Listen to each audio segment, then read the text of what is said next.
Pues, en primer lugar, buenas tardes a todos. Quiero en un primer momento agradecer a la Asociación eh, Conciencia Nacional por la Libertad Religiosa la invitación que me ha formulado para participar esta tarde en un evento tan significativo para los que hemos estudiado el tema de la libertad religiosa como este encuentro entre especialistas. Mi comentario lo he dividido fundamentalmente en tres partes. La primera de ellas trataré de hacer un abordaje no muy teórico, pero sí, en mi opinión, bastante importante del pensamiento de un profesor alemán conocido por todos nosotros, que es Jürgen Habermas, y haré una reflexión sobre uno de los libros que para mí ha sido especial y muy importante. La segunda parte de mi comentario abordará la problemática jurídica de la libertad religiosa e intentaré responder en esta parte a la pregunta de si es legítima y legal la suspensión o la limitación del derecho de libertad religiosa, el ejercicio de este derecho en el espacio público. Y finalmente, con un poquito más de tiempo, y ahí es donde me voy a detener un poco más, abordaré la problemática, algunos problemas puntuales que yo veo en los tiempos que nos ha tocado vivir.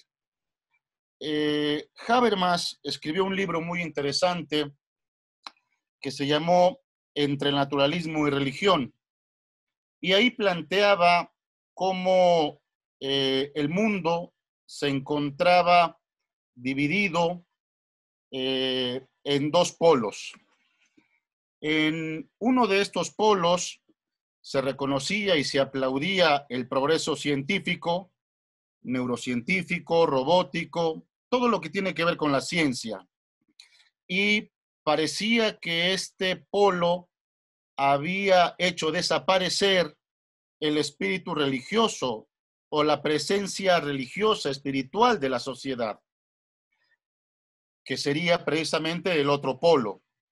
La pandemia me parece que ha puesto en su lugar a cada uno de estos dos polos y nos ha mostrado con la mayor claridad posible qué es lo que debemos esperar de cada uno de ambos ámbitos.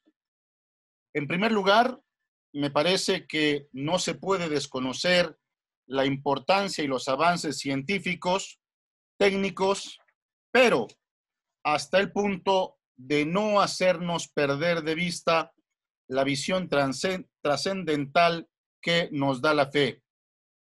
Y precisamente lo que nos ha mostrado también esta pandemia, pues es que ese espíritu trascendental, ese ánimo de Dios, esa hambre de Dios que representa la libertad religiosa, pues nos muestra el otro lado de la moneda, la esperanza y el consuelo del corazón que nos permiten superar tanto dolor y sufrimiento en el mundo.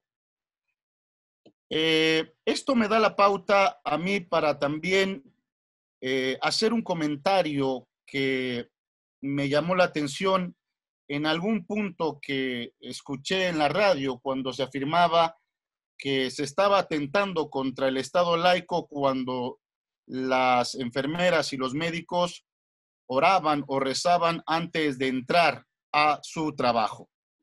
Evidentemente que esa tesis la defiende un posicionamiento laicista que en las actuales circunstancias no se puede entender. No podemos dejar toda nuestra confianza en la ciencia y pensar que ésta ha venido a suplir la visión trascendental del mundo. En esta reflexión también quisiera expresar lo siguiente, y es, ¿se puede suspender el derecho de libertad religiosa en estados de excepción? Entiendo por suspender, como lo dice la Constitución mexicana, el prohibirla o impedirla. Lo digo esto también porque se han escuchado en los medios de comunicación nacionales afirmaciones como las de el presidente municipal de tal lugar ha cerrado los templos por la pandemia. El gobernador de tal estado ha ordenado también cerrar los templos por la pandemia. La pregunta que yo me formulé cuando escuchaba este tipo de comentarios es, ¿existe una, eh, una normativa constitucional que suspenda, que prohíba o que impida el derecho de libertad religiosa? Y si nos atenemos a lo que dice tanto la legislación nacional a nivel de la Constitución y la legislación internacional, particularmente los documentos que vinculan a México para el ejercicio de sus derechos, nos podremos dar cuenta de que no existe con esa jerarquía normativa una disposición constitucional que suspenda, que pueda suspender el culto religioso. De hecho, si nosotros echamos un vistazo por lo que ha señalado la Secretaría de Gobernación, lo que ha dicho la Secretaría de Gobernación es simplemente exhortar a los líderes religiosos para que puedan no oficiar el culto público dada el peligro del contagio de la pandemia. Pero no existe una normativa constitucional que la prohiba.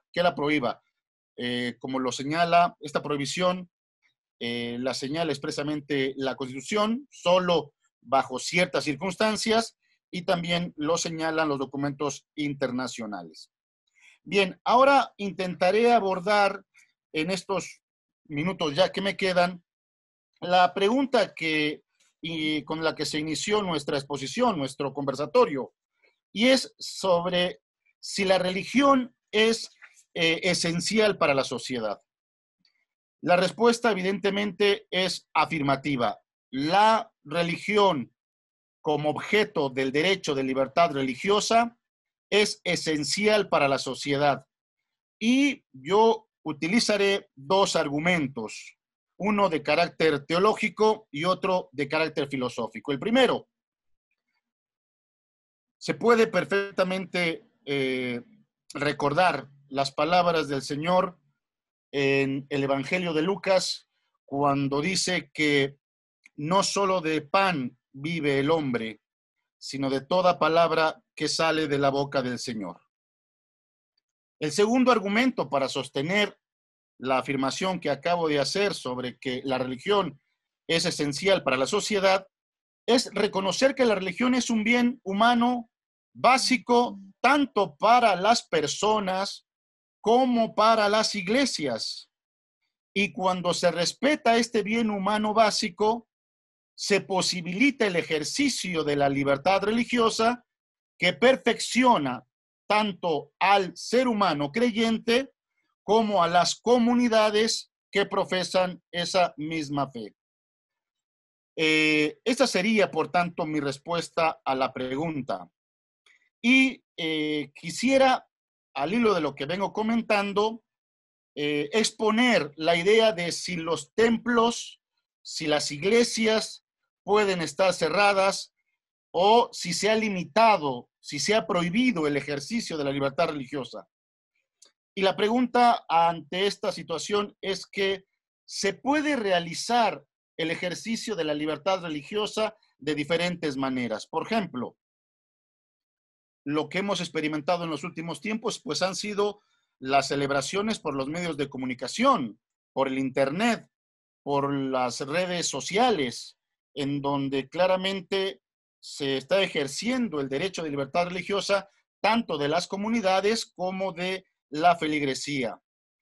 Pero también ha habido algunas experiencias a nivel nacional en las que se ha permitido la apertura de las iglesias, no para el culto público, digamos, no para las misas, pero sí para que las personas que sientan la necesidad de acudir a rezar puedan hacerlo, tomando evidentemente las medidas sanitarias, incluso exhibiendo al Santísimo. Y ahí, evidentemente que se está ejerciendo el derecho de libertad religiosa, no en un sentido pleno, no en un sentido colectivo, pero se ha ejercido en estas circunstancias. Ahora bien, si se me preguntara si hoy existen las condiciones para poder abrir los templos, mi respuesta la dividiría en tres partes. La primera de ellas, hace relativamente poco tiempo escuchamos al subsecretario de Salud decir que si bien es verdad, México está en el semáforo rojo, hay algunas zonas en las que se pueden realizar ya actividades relativamente normales. ¿Cuál es la razón? La razón es porque en esos lugares, en esos municipios, no se ha detectado ningún contagio o los que han habido son muy menores. Incluso escuché en alguna noticia como en Oaxaca hay municipios en donde no hay ninguna persona contagiada o donde la hubo, después la remitieron a la capital y en donde esas comunidades no tienen ningún tipo de contagio, los llamados municipios verdes. La pregunta que uno se formula, ¿en esos lugares cabe la posibilidad de que pueda haber un culto público, colectivo? Y mi opinión es que sí.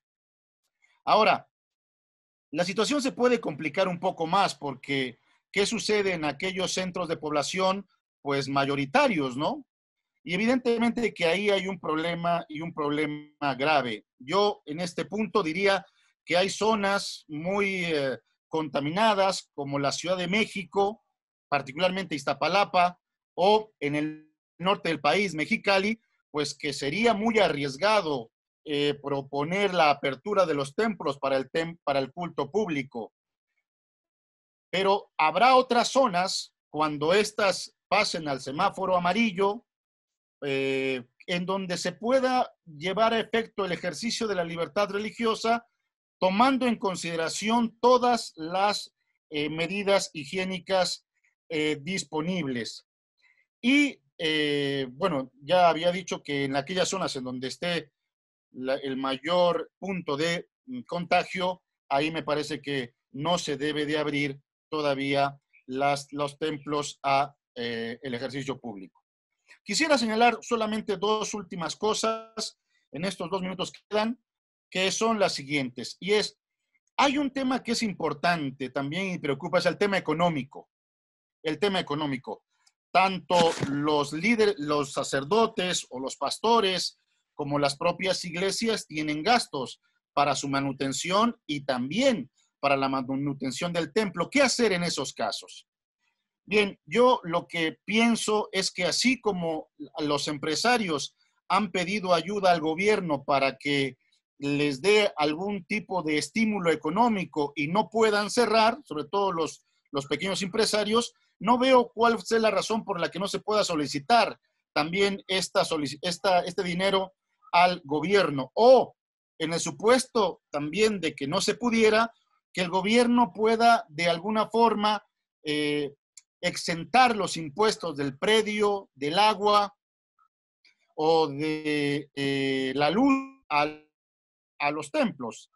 También me parece que se puede paliar el aspecto económico, el problema económico, con la posibilidad de que los líderes religiosos puedan solicitar la ayuda económica a su feligresía. Y evidentemente que ahí se pueden tomar distintas medidas. Por ejemplo, las de que esa donación no se cobre en impuestos o en la cuenta donde se deposita ese dinero, pues no se paguen también impuestos, ¿no? Finalmente diría, pienso que la pandemia es esencial, pienso que hay que tomar todas las medidas para no contagiarse, pero por último señalaría una cosa, creo que la libertad religiosa también tiene otras formas de expresarse y de manifestarse. ¿Cuáles son estas? Nos hemos quedado callados los que pertenecemos a una asociación religiosa respecto a, me parece, en forma artera, ha hecho el gobierno imponiendo una serie de políticas públicas que tienen que ser votadas por los legisladores en un momento en el que es imposible una sana discusión. Me refiero a temas como el aborto, me refiero a temas como la guía para saber a quién se le da el ventilador. Y creo que la libertad religiosa también tiene que ver con eso, con elevar la voz de los líderes religiosos en defensa de los derechos humanos que forman parte de su ideario religioso. No quiero espantarlos, con esto termino, señores. Creo que en este último punto del que hablé, es necesario hacer una reflexión muy importante sobre el último informe del relator especial de la ONU en materia de libertad religiosa, porque en los años que llevo leyendo temas sobre libertad religiosa, nunca había yo visto una embestida tan fuerte contra la violación del derecho de libertad religiosa. Muchas gracias.